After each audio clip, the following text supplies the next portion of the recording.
It's all covered in today's China Truths. Nearly 90 million empty homes in China, cracked foundations, nation on edge, China's real estate nightmare. Once a symbol of China's unstoppable rise, its soaring glass towers now stand deserted, some cracking, some collapsing. Entire districts lie silent, abandoned before a single family ever moved in. Many of these buildings, though never occupied, already show signs of decay, walls and ceilings crumbling, balconies flaking like foam, and structural cracks running deep. Their quality mirrors that of notorious Tofu-Dreg projects, built fast and cheap, destined to fail. The dream of home ownership has curdled into fear. What's behind the quiet implosion of China's property empire? Just a decade ago, China's real estate market was praised as the engine powering national prosperity. Tower cranes danced non-stop across skylines from Guangzhou to Chengdu. Real estate accounted for nearly 30% of China's entire GDP. Buying a home wasn't just about having a roof, it was the path to wealth, marriage, and social standing. Entire cities rose from the ground, fueled by blind optimism and endless credit. Developers like Evergrande, Country Garden, and Sunak promised dream lifestyles, luxury towers, massive compounds, and bullet train convenience. Pre-sales exploded. Apartments were snapped up before a single brick was laid. Local governments, addicted to GDP growth, auctioned off land at sky-high prices and borrowed recklessly to fund urban sprawl. But beneath the shimmering glass and steel, a fatal flaw hid in plain sight. The entire boom was built on a mountain of debt, massive, unsustainable debt. Most developers were drowning in leverage, borrowing billions in a desperate race for expansion. Local banks fueled the fire, handing out easy credit to builders and homebuyers alike. Governments paved roads and dug subway lines based on tax revenue projections from residents who never came. By 2020, China had built far more homes than anyone needed. Urban homeownership already topped 90%, while millions of new units sat vacant. Yet the building frenzy continued, driven by political pressure to hit GDP targets at all costs. Ghost cities began to rise, entire urban zones with no people, no businesses, and no future. Then, the tightening began. In 2021, Beijing launched its 3 red lines policy, slamming the brakes on runaway debt. Credit vanished. Developers started defaulting. Construction froze. Homebuyers who had paid up front were left staring at skeletal concrete shells. What once was the great Chinese housing dream had now twisted into a nightmare haunting the entire nation. Now, in 2025, the effects are visible to all. Half-built towers rust in the rain. Luxury complexes are overrun with weeds. And in many areas, housing prices have collapsed. China's property empire, once the envy of the developing world, is cracking, literally and figuratively. As of mid-2025, the collapse of China's property sector is no longer a hidden crisis. It is unfolding in plain sight and growing more severe by the day. In major cities like Tianjin, Zhengzhou, and even Shanghai's distant districts, the skyline tells a chilling story. Empty skyscrapers with broken windows, steel rebars jutting from unfinished rooftops, cracked foundations dangerously exposed to the elements. Construction sites once brimming with activity now lie abandoned. No workers, no machinery, only silence and scaffolding rusting in the rain. Across social media, citizens are posting videos of buildings swaying in the wind, tiles falling off facades, and water leaking through ceilings just months after purchase. Hashtags like #TofuProjects and #GhostBuildings are trending again. In several cities, emergency teams have been dispatched to seal off structurally unsound high-rises that were supposed to house thousands of families. The most alarming trend is that many of these buildings were completed, sold, and legally inhabited, yet are now being deemed unsafe. In Nanning, a luxury development named Jin Namei Century Plaza made headlines when its entire podium parking structure collapsed after days of rainfall. Engineers later revealed the developer had cut corners during construction, using substandard materials and skipping foundation reinforcements to save costs.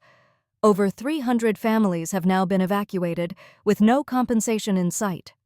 In Xi'an, a cluster of apartment towers developed by a mid-tier firm were found to be sinking unevenly, creating cracks that run through living room walls and threaten structural failure. The developer has disappeared. Residents still paying mortgages are now forced to live in buildings that might not survive the next flood season. Meanwhile, in Guangzhou's Huadu district, a sprawling complex with over 2,000 units sits completely empty. Residents who bought units in 2021 never received keys. The project stopped construction in late 2022 when the developer defaulted, and the site is now overrun by weeds and vermin. Calls to the sales office go unanswered. Local government officials refuse to take responsibility, claiming it's a commercial matter. At the heart of the crisis is a growing wave of public protest. Thousands of homebuyers across at least 15 provinces are now refusing to repay mortgages on unfinished homes. These mortgage boycotts, which began in 2022, are surging again as more families realize their homes will never be delivered. In some cases, residents have begun physically occupying sales offices or staging sit-ins at local government buildings, demanding either full refunds or government intervention. In response, authorities are tightening censorship and increasing security around known protest areas. Several prominent whistleblowers and activists have been detained for spreading rumors about building collapses. Some cities have even deployed drones to monitor public gatherings near abandoned construction sites. The economic impact is also spiraling. Local governments already saddled with debt are seeing sharp declines in land sales, historically their biggest source of revenue. With land demand plummeting and developers unable to bid, municipal budgets are shrinking. Services like public transport, sanitation, and even teacher salaries are being slashed. The ripple effects of the property implosion are now bleeding into healthcare, education, and small business survival. What was once a real estate slowdown has morphed into a nationwide urban paralysis. Apartment prices are in freefall in second- and third-tier cities. Some homeowners have seen their property value drop by over 40%, leaving them trapped in negative equity. Rental prices are falling too, with many landlords forced to lease at a loss just to maintain occupancy. And then there is the psychological cost. What happens when the cornerstone of middle-class wealth, real estate, no longer guarantees safety or stability? In China's current urban landscape, a once-starred future of prosperity is now paved with abandoned towers, collapsing balconies, and unanswered calls to developers who no longer exist. Why it happened. 3 shocking causes behind the crisis. The pre-sale model that backfired.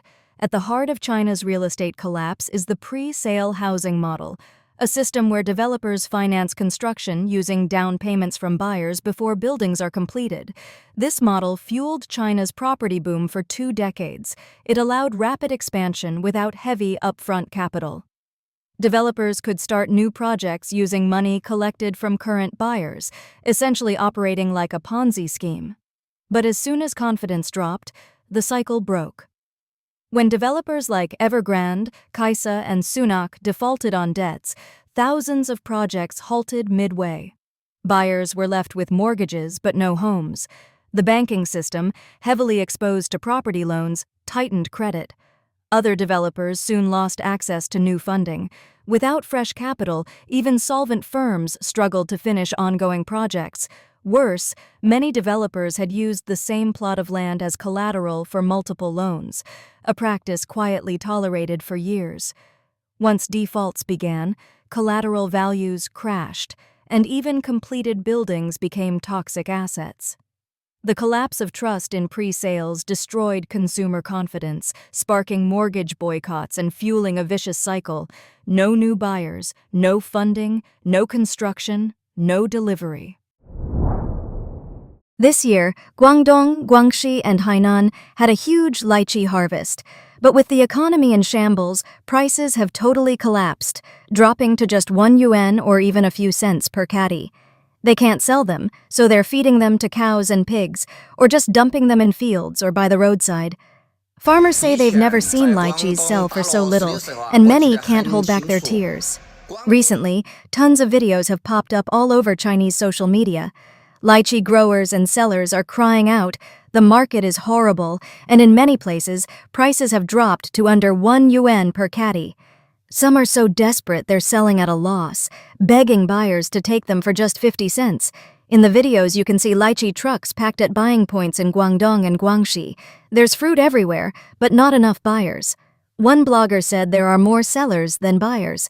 Some farmers drive around all day looking for a place to sell, but in the end, they have to dump their lychees on the side of the road or in their fields. Some families pick up those dumped lychees and feed them to their cows, pigs, or chickens.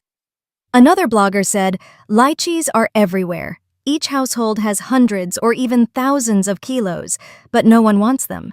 Buyers offer as little as 0.5 yuan per kilo. Compared to last year, it's a total collapse.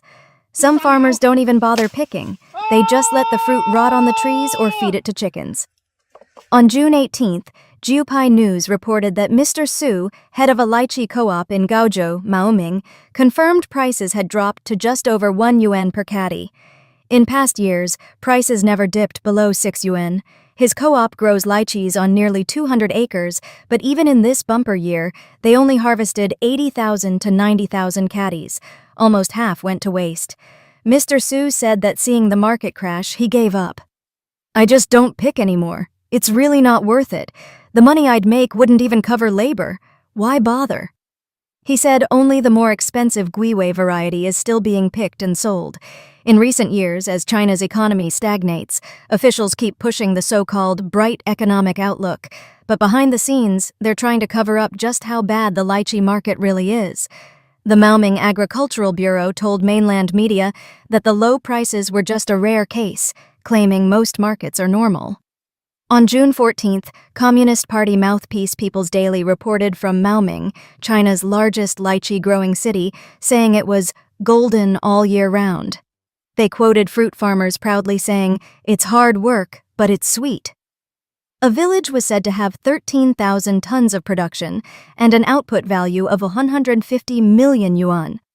But that same report made zero mention of the price crash.